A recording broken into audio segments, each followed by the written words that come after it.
in case they missed Kennedy in Dealey Square, that they were to shoot him later. But I have the names of those people in the book. Now, also, the day before Kennedy was killed, there was a meeting of Operation 40 at the Cabana Motel in Dallas. And Richard Milhouse Nixon headed up Operation 40, and the sole purpose of Operation 40 was an assassination squad that was set up to kill world leaders all over the world, and Nixon was put in charge of that. Jack Ruby happened to be at that same meeting. Now, I have a signed affidavit from the driver that picked Nixon up at Love Field, drove him to the Cabana Hotel. After that meeting was over, drove him to Clint Murchison's house, and so I have that evidence.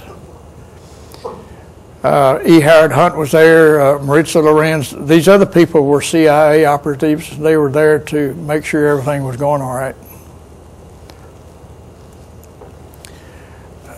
Down in Mexico, there was an operation called ZR Rifle, and that was near Mexico City, near Oaxaca, 320 miles southwest of Mexico City, and that's where they had assassination squads in camp there. That they did their rifle practice there, and they were just hanging out, waiting to go on call to go out and kill somebody. Among those was a leader named Patrice Lumumba, and several others were killed by this death squad. Now, I'll tell you a few of the members of the 25 that went in a secret meeting. One of them was a fellow that was High Governor of Mexico, of Germany. He became chairman of the board of the Council of Foreign Relations, became chairman of the board of Chase Manhattan Bank, and his name was John J. McCloy. You can't get any more elite than that. The fellow that took John J. McCloy's place as chairman of the Council of Foreign Relations and chairman of the Chase Manhattan Bank was an unknown benign fellow called David Rockefeller.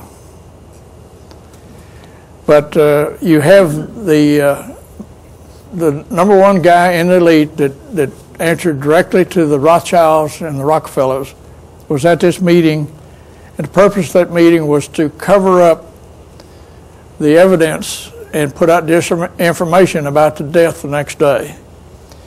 Now, I told you that Cliff Carter was running that meeting, and J. Edgar Hoover was in that meeting, and Cliff said, well, what about the evidence that comes up? And J. Edgar Hoover's comment was, all evidence in this case must come through the FBI. I got it wired. Don't worry about it. And another person that was in that private meeting was a fellow named Carlos Marcello. Carlos was head of the mafia in New Orleans and over the mafia in several states in that region.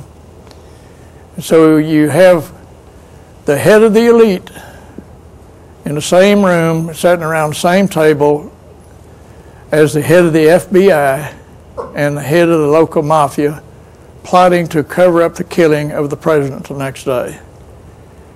And Jack Ruby was also in this meeting. I won't name the others. You need to buy the book to get the rest of them. But also guests at that event, I list all of those. Madeline Duncan Brown was there.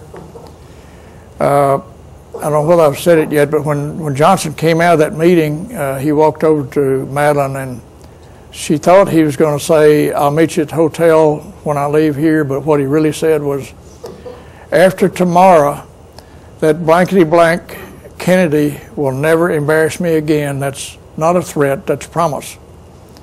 He said the same statement to her the next day over the phone before Kennedy was killed.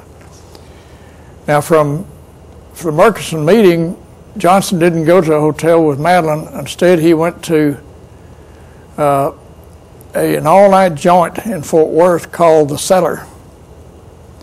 And I'll talk about that in just a minute. Another person that was not included in the private meeting was Shirley Pauling. She was one of Jack Ruby's strippers. Another one was a lady named Val M. Dr. Brashear was one of the doctors in attendance, JFK at Parkland Hospital. Val M. later married Dr. Brashear. I have a copy of Val M.'s article that she wrote in the Dallas Morning News. She was social editor for Dallas Morning News. And in that article, she mentioned nothing about the Clint Murchison meeting or the social event or anything else. It was a very bland article. Gordon McClendon owned a number of radio stations, including one in Fort Worth and Dallas and several throughout Texas and neighboring states. Dick Canitzer and Don Newberry worked for Gordon McClendon in sales. Helen Thomas is the Helen Thomas that when there's a White House conference or a meeting, Helen Thomas is the representative from United Press International who always asks the first question. That is the Helen Thomas that was at the Clint Murchison meeting. She has never reported that in the United Press International. I live on a ranch west of Austin, and my ranch is for sale, and a real estate agent brought a fellow out one day to go through the ranch, and they were going through the house, and I was guiding him through, and as we went into the shipping office, he saw the books that I had on the bookshelf that I sell, and he said, "You have some very interesting books." And I said, "Well, some of them are kind of disturbing, but they're all fact." And he just said, "Well, I was there." And I said, "I'm sorry?" He said, "I was at the meeting." I said, "What meeting?" He said, "I was at the Clint Murchison meeting the night before JFK was killed." I quickly grabbed Lexdale Owens by the arm, and we went in the living room and sat down and had a long talk. And he told me the names of Philip Elliott, Ted W. Powers, and Dave Blair, who were also there representing the Associated Press. Neil Speltz and Cactus Pryor were either news commentators or reporters for KTBC Radio and later KTBC TV. Neil Speltz is still a news commentator for KI TV in Austin. He's still alive. Cactus Pryor is retired, but he's still alive. Frank Cormier was Helen Thomas's boyfriend at the time. He's since passed away. But there are 8 people still alive that were present at Clint Murchison's social event. And if I can get the governor and the Dallas DA and the attorney and the Justice Department to give immunity, there's probably at least a dozen people ready to come forward to testify. Now let's talk about the Warren Commission. 57% of the Warren Commission were members of the elite. And strange, we got John J. McCloy. He was at the Clint Murchison meeting plotting the cover-up of the death the next day. Is it just odd that Lyndon Johnson appointed him to be a member of the Warren Commission? He was chairman of the Council of Foreign Relations, very trusted person. Gerald R. Ford was there, a member of the Council of Foreign Relations. Allen W. Dulles was a member. Now, JFK fired him and all of the heads of the CIA after the famous Bay of Pigs fiasco. So Allen Dulles didn't have a high regard for JFK. Now, John S. Cooper was not only Bilderberg's and Council of Foreign Relations, but also a Skull and Bones member. And Hale Boggs and Earl Warren and Richard Russell were not members of the elite. Hale Boggs is Cokie Roberts' father, the female talking head on Sunday morning talk show. Hale Boggs, there was speculation he was fixing to dump on the real truth of the JFK killing, and he died in a plane crash in Alaska. They never found the airplane or any people in the airplane. Now, since then, in 1998, 2 guys got together and listened to all the audio tapes that JFK made in his office when he was on the phone or had visitors. There was an automatic taping system that taped all the conversations. Well, these two authors listened to all those tapes and wrote a book and essentially said there was nothing really important there. Well, strangely enough, both those guys are members of the Council of Foreign Relations. Now, about 3 days ago, I was watching TV, and this fellow named Michael Beschloff was talking about his book that he just published called The LBJ Tapes. Is it odd that he's also Council of Foreign Relations member? Strange things happen.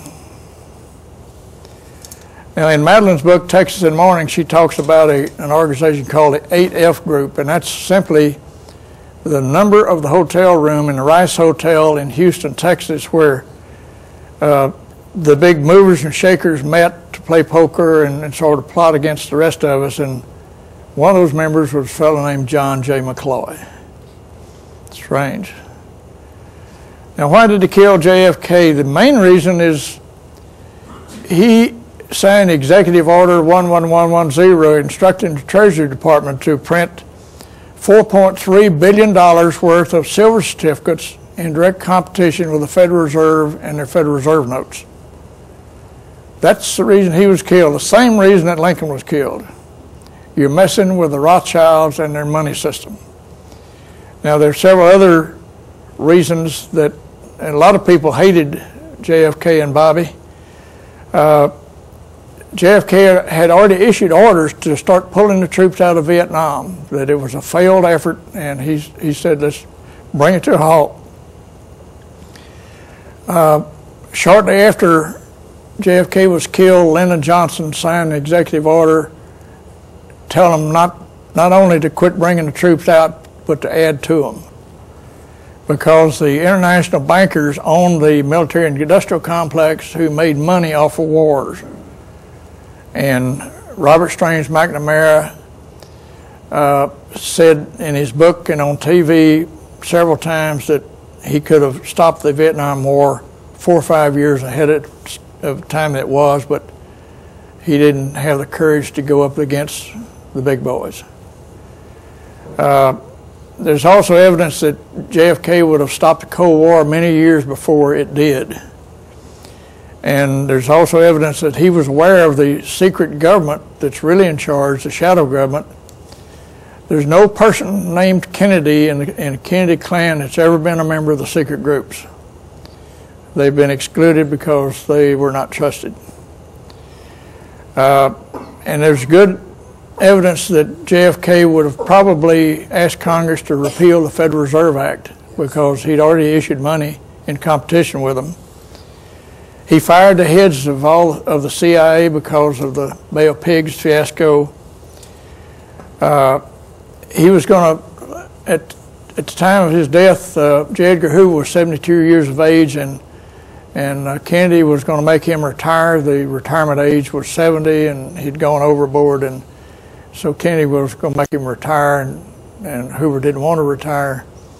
Shortly after Johnson was sworn in, he signed an executive order saying that J. Edgar Hoover could be director of the CIA of the FBI as long as he wanted to.